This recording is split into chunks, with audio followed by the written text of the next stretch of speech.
I'm meteorologist John Marshall, keeping a track now on what is called powerful Hurricane Joaquin, located over the central Bahamas. The storm is now a Category 4 on a scale of 1 to 5, 5 being the most intense. It is a classic-looking hurricane.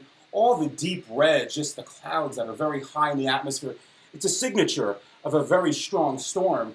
Also a signature, a well-developed eye. The diameter of the eye is only 25 miles. That's amazing.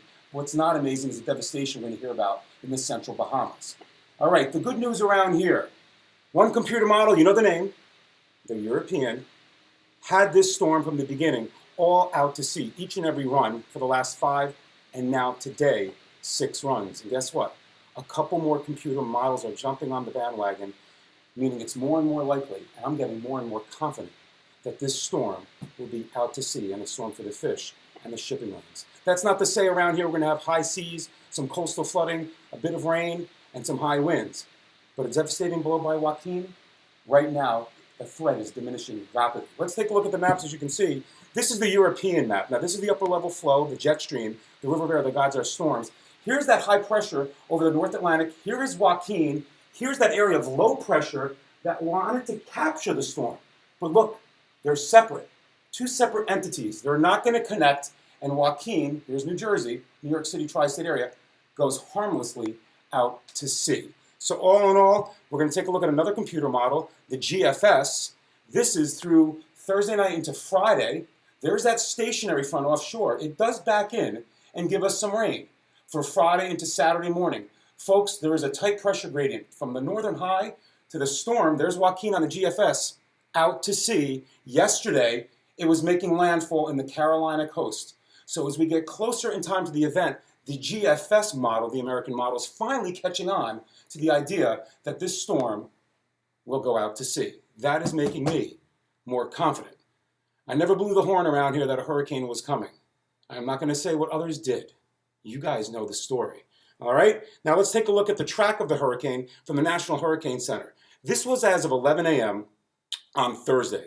Folks, this track will change by the evening hours when they do the next update, most likely shifting it farther and farther to the east. I cannot see how they think that this storm will possibly come up toward the Long Island area. Take a look. Take a look at my website. We will update it. The track from them. Remember the 2 storms tracks from the other models? Well out to sea? Keep thinking that way. But again, the big story, unfortunately, is going to be the coastal flooding. We've had consecutive high tide cycles with this easterly fetch of air and piling up of water on our coastline. So there will be coastal flooding, tidal flooding, not rain flooding, but tidal flooding at each consecutive high tide into the weekend. It's been days of this. Winds will pick up out of the northeast and east, possibly gusting up to 50 miles an hour Friday into Saturday, with a bit of rain on Friday. We're going to get into that 5-day forecast momentarily. A bit of good news here.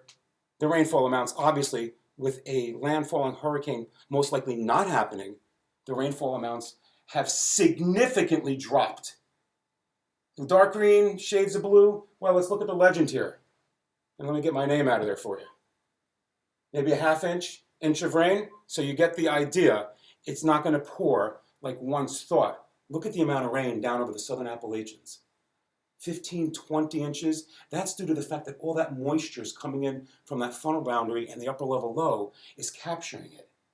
We're going to luck out. We needed the rain. We hopefully got some rain the last couple of days in your neck of the woods, but we need more rain. It doesn't look like that's going to happen in buckets, but it does look like we're going to get some rain for Friday into Saturday morning. And let's get to that 5-day forecast as we speak.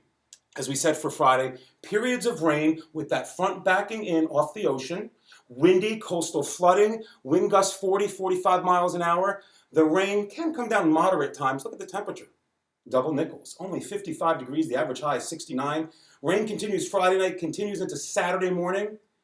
High of 60. The sun may shine for Saturday afternoon for a time. Right now, Sunday, a mixture of clouds and sun. That's the forecast as I see it right now. With that storm going up and offshore, it should keep us dry. It will be windy on Sunday, 66 degrees. Monday should be tranquil. Yes, 67. And Tuesday, the sun will dominate with high temperatures in the mid-60s. It's been a trying, tiresome week, but you know what? You stick to your guns And I'm pretty confident that this forecast will pan out. So again, the only rain is looking like Friday to Saturday morning, and then hopefully we clear things out. Obviously, if there's any changes, I'll update you as conditions warrant at www.johnmarshallweather.com.